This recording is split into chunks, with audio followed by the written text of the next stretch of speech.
ऐसा क्या है जिससे ये लोग एक दूसरे के नजदीक आ रहे हैं? चीन की एंट्री तो बहुत बाद में होती है। अब आप इस दौर को थोड़ा सा अध्ययन करेंगे तो सारी बातें सब रिलेट कर पाएंगे। विचार कीजिए, पाकिस्तान, अफगानिस्तान और ईरान तीनों एक दूसरे के साथ बाउंड्री शेयर करने वाली कंट्री हैं। अफगानिस्तान में अब अमेरिका विरोधी सत्ता आ चुकी है। अमेरिका विरोधी यानी कि तालिबान समर्थित सरकार। तालिबान भी अमेरिका का विरोध कर रहा है, ईरान भी अमेरिका का विरोध कर रहा है। जब दुश्मन दोनों के कॉमन होते हैं तो लोगों में मित्रता हो जाती है। वहीं दूसरी ओर अगर हम पाकिस्तान की बात करते हैं तो पाकिस्तान ने हाल ही में चीन के बहकावे में आकर के अमेरिका का विरोध करना शुरू किया है। यही तो कारण है कि इमरान खान अमेरिका के विरोध में जाकर के ही तो रशिया यूक्रेन युद्ध के दौरान रूस में जाकर बैठे थे, जिसके चलते उन्हें सत्ता गंवानी पड़ी। आज भी अमेरिका का पाकिस्तान पर इनडायरेक्टली बहुत कंट्रोल है, लेकिन अमेरिका यह समझ चुका है कि पाकिस्तान उसकी जद से बाहर जा चुका है। ऐसी स्थिति में अब चीन यहां पर नया लीडर बन के निकला है। जिनके पास पैसा है वो देशों को कठपुतली बनाकर चलाते हैं, और ऐसी स्थिति में ईरान में $400 बिलियन का तेल लेने का वादा चीन ने किया, क्योंकि जब अमेरिका ईरान पर सैंक्शंस लाद रहा था तब सस्ते दामों पर तेल लेने की जो हिम्मत की वो ईरान से चीन ने की। वहीं दूसरी ओर पाकिस्तान जब अपने हाथ में कटोरा ले रहा था तब चाइना पाकिस्तान इकोनॉमिक कॉरिडोर के नाम पर पाकिस्तानियों को मात्र $60 बिलियन के अंदर चीन ने अपना गुलाम बना लिया।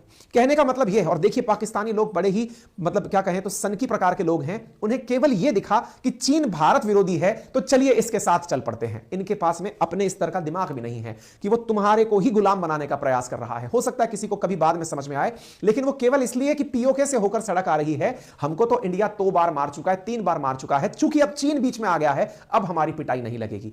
कुल मिलाकर अब देखिए, ऊपर की तरफ अफगानिस्तान जिसमें तालिबान है, ईरान जो कि अमेरिका विरोधी है, पाकिस्तान जो चाइना के कारण अमेरिका विरोधी है। अब ये तीनों लोग एक साथ हो गए और तीनों में चीन का इंटरेस्ट। $400 बिलियन का ईरान में, $60 बिलियन का पाकिस्तान में, क्योंकि पाकिस्तान के अंदर ग्वादार पोर्ट है, और अफगानिस्तान को तो सीपैक से जोड़ने का ताजा वादा किया है कि तुम्हारे यहां से लिथियम लेने आएंगे। यानी कि जैसे ही ये बम धमाके हुए चीनियों की नींद उड़ गई रातों रात की। यार ये क्या हो गया? एक तो कारण यह था कि इनका इन्वेस्टमेंट था, और एक दूसरा जो बहुत बड़ा कारण था जिस पर लोगों का ध्यान नहीं गया, वो कारण क्या था कि जब ईरान ने पाकिस्तान पर धमाका किया तो पाकिस्तान के बॉर्डर पर डिफेंस सिस्टम क्या कर रहा था? क्योंकि पाकिस्तान ने भारत के S-400 की देखा देख चीन से HQ-9 परचेज किया हुआ है, तो चीन का दिया हुआ पाकिस्तान का डिफेंस सिस्टम फेल क्यों हुआ? एक बार नहीं, कईयों बार फेल हो चुका। अगर आपको याद हो तो भारत ने जब अंदर घुस करके एयर स्ट्राइक की थी पाकिस्तान में, तब भी इनका एयर डिफेंस सिस्टम कुछ नहीं उखाड़ पाया। भारत की तरफ से हिसार से एक ब्रह्मोस मिसाइल चलती है, लगभग 150 किलोमीटर पाकिस्तान के अंदर घुसकर फटती है, तब भी पाकिस्तान कुछ नहीं कर पाया, या एयर डिफेंस कुछ नहीं कर पाया। आज ईरान आके धमाका करके चला गया। इससे पहले अमेरिका, चलिए उस समय तो इनके पास एयर डिफेंस सिस्टम नहीं रहा होगा, लेकिन अमेरिका भी आया था और लादेन को मारकर चला गया, तब भी पाकिस्तान की एयरफोर्स कुछ नहीं कर पाई।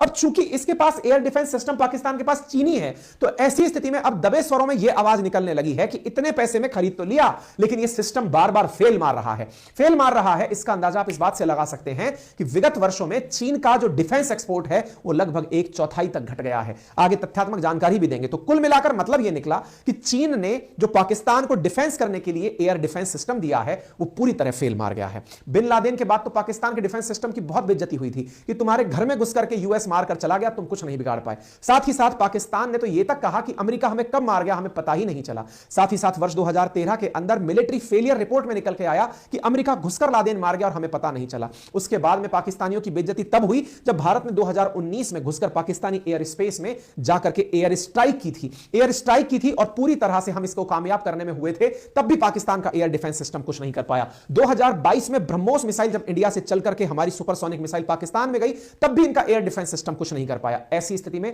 लगातार पाकिस्तान के अंदर यह बात उठने लगी है कि आज जब पाकिस्तान पर कोई भी हमला करने आता है, इनका एयर डिफेंस सिस्टम कर क्या रहा होता है। जब जैश अल अदल को मारने के लिए 16 जनवरी को ईरान ने मिसाइल चलाई, तो भी पाकिस्तान का सिस्टम कुछ नहीं कर पाया। ऐसी स्थिति में अब बड़ा सवाल यह है कि पाकिस्तान चाइना की स्ट्रेटेजिक पार्टनरशिप के अंदर जो डिफेंस कोलैबोरेशंस हुए थे एक रीजनल स्टेबिलिटी के लिए, कहीं वो केवल पेपर पर तो नहीं हो गए थे, या फिर ऐसा तो नहीं था कि इनको पैसे में बेच करके मूर्ख बना दिया गया हो। क्योंकि पाकिस्तान ने तो चाइनीज एयर डिफेंस सिस्टम को चारों तरफ अपने अप्लाई किया हुआ है।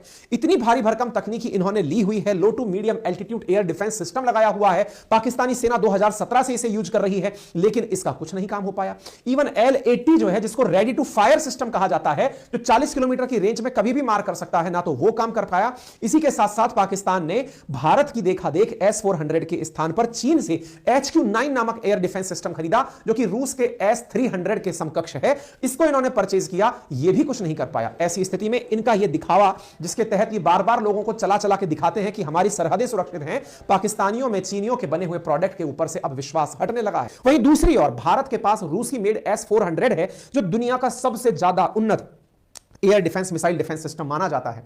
खास बात यह है कि इसके अंदर लगी हुई सारी बैटरी अपने अपने अलग अलग रेंजेस में अलग अलग टारगेट्स को मात दे सकती हैं। भारत ने वर्ष 2018 में $5.4 बिलियन में S-400 की 5 यूनिट्स को परचेज किया था। 2023 के अंत तक 3 यूनिट हमारे पास ऑलरेडी आ चुकी थी, जो हमने चीन बॉर्डर पर ऑलरेडी लगा दी है। वहीं बात अगर S-400 वर्सेस पाक के HQ-9 की जाए, तो S-400 कहीं ज्यादा उन्नत है और कई बार दुनिया के अंदर अपनी काबिलियत को प्रूव कर चुका है। केवल कागज में मजबूत दिखाई पड़ता है, इसके द्वारा कोई भी इस प्रकार की महारत हासिल की गई होती तो आज पाकिस्तान की अंतरराष्ट्रीय बेइज्जती नहीं हो रही होती। जो ये लोग बार बार निकल के कहते हैं कि हमारे पास न्यूक्लियर वेपन है, हमारे पास न्यूक्लियर वेपन है, पता चले किसी दिन भारत की सरकी और जाकर उस न्यूक्लियर बॉम्ब के ऊपर ही धमाका कर दिया, पाकिस्तान वही जमींदोज हो गया। कहने का कुल मिलाकर के मतलब यह है कि S-400 surface to air missile defence system Pakistan के HQ-9 से कई मायनों में उन्नत किस्म का है। यही कारण है कि भारत अपनी सीमाओं को S-400 से सुरक्षित करके चल रहा है। उम्मीद है कि आप लोगों को यह बात समझ में आई हो। कुछ बाकी इस विषय पर आपको क्या लगता है, जरूर बताइएगा। उम्मीद है कि आपको आज का सेशन पसंद आया हो। चैनल पर नए हैं तो सब्सक्राइब कर लें।